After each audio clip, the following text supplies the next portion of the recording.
is very much the case that Canada and Australia have been drawn into so-called defense of the United States on a contrived context, that contrived context being 9/11. Remote access. Somebody on the ground's flying your plane.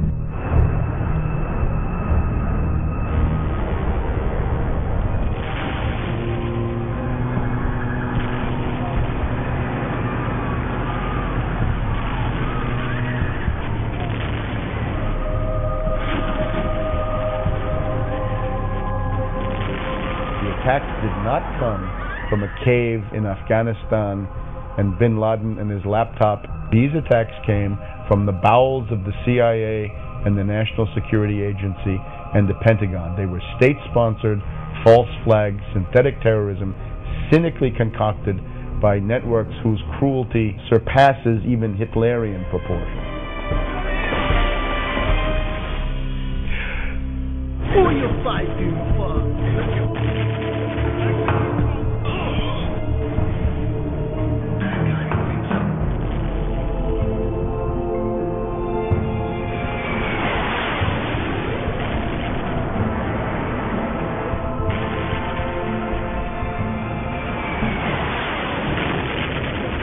Remote access. Somebody on the ground's flying your plane. Let us never tolerate outrageous conspiracy theories concerning the attacks of September the 11th. Malicious lies that attempt to shift the blame away from the terrorists themselves, away from the guilty.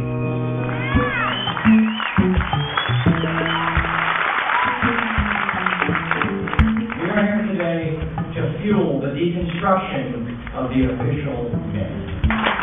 We are here today to begin draining the cesspool of lies and distortion we refuse to drown in any longer. We are here today to unleash the juggernaut of truth.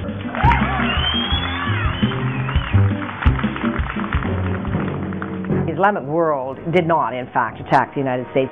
We know that from the 9/11 full examination. There was no orchestrated national attack on the United States, and the whole context of defending the United States is a lie. We are participating with the United States in an aggressive act against the nation that caused no reason for being attacked. They were not doing something to us and us having to defend ourselves. There's no question we are now participating in an act of aggression that a lot of people would argue is contrary to international law. К 2001 году сложилась ситуация, когда американцы потеряли контроль над иракской и иранской нефтью. Поэтому случилось 11 сентября, которое американцам развязало руки и даже вызвало сострадание у мирового сообщества. If we don't have any real enemies, it may be necessary to create them. This is how some people really look at that. Those people are very aware of the profit potential of war, and they've written about it. But it's not just the profit potential. Although it's true that there is money to be made in war, and a large, if not the primary motivation for getting the United States into the war in the Middle East is directly related to possessing and controlling the oil reserves and the oil supplies from the Middle East. And that translates into dollar signs. All of that is true. But in the process of looking at that, I think people have not noticed that there is another motive which has very little to do with profit. And it's a very driving motive for these same people. And that motive is world domination. It's not just money and profit, but it's political and social control over the world. And in the wake of 9/11, Islamic terrorists are allegedly present in different parts of the world. So the United States has to go after these terrorists. And they say, well, bin Laden is there, we have to go after him, or his group is there. And so that the pretext of 9/11 is essentially to intervene militarily on the pretext that they're going after the terrorists. So they'll send in special forces into the Philippines. They'll send in special forces into Somalia, into the Sudan, into various countries where there are strategic interests.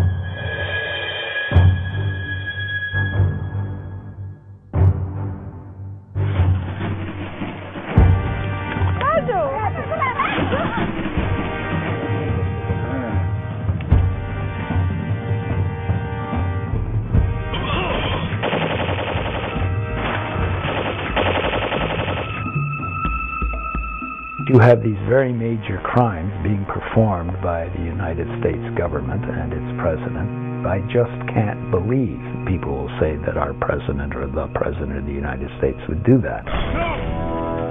That's a quintessential expression of the ruling group mind.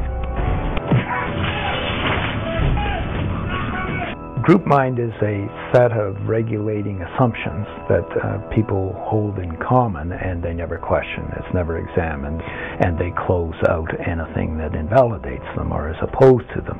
For example, a regulating assumption that the President of the United States and his advisors couldn't be criminals.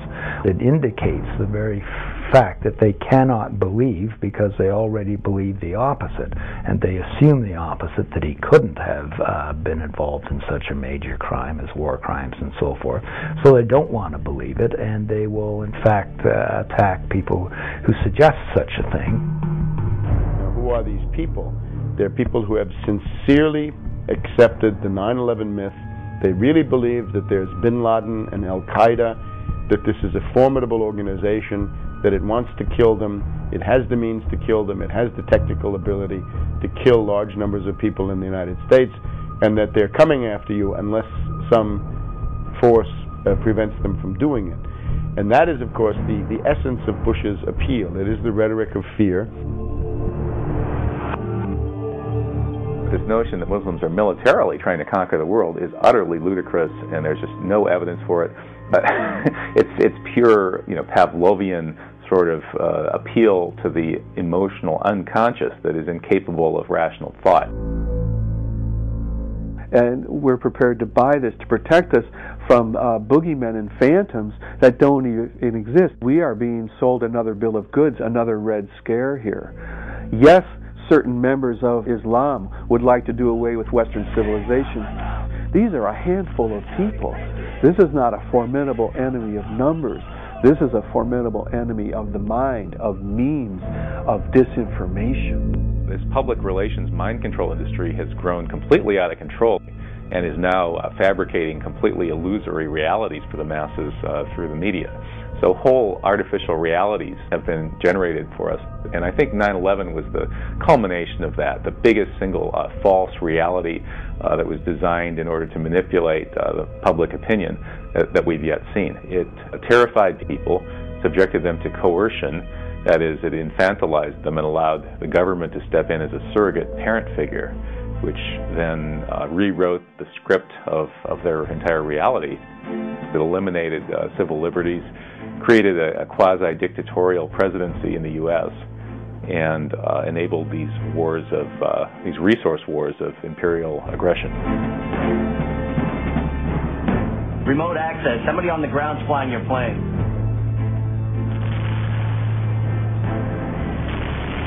We hate to interrupt you. We've just been told a fourth explosion. A fourth explosion.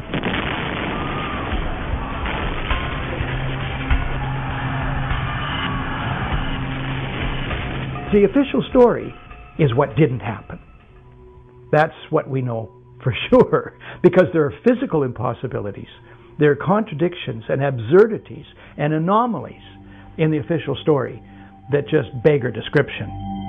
We know that it's impossible that the President and Commander-in-Chief, on the day that he was told that his country was under attack, could continue to sit and read a story about a pet goat.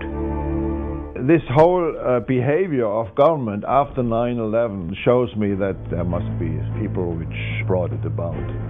It must be very, very high up.